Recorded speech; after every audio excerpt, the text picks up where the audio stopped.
Hey guys, welcome to our channel.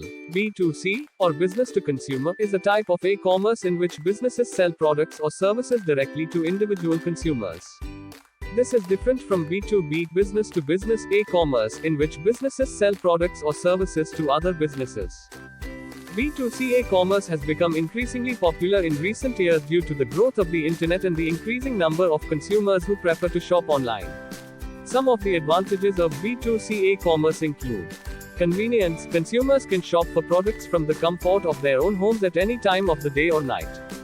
Variety. B2C e-commerce websites typically offer a wider variety of products than physical retail stores. Price. B2C e-commerce websites can often offer lower prices than physical retail stores due to lower overhead costs.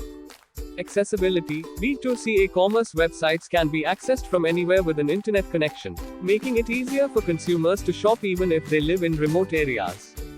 However, B2C e-commerce also comes with some challenges, such as the need to build trust with consumers, manage shipping and logistics, and deal with returns and refunds. Successful B2C e-commerce companies need to provide a seamless and satisfying experience for their customers, from the moment they land on the website to the moment they receive their products.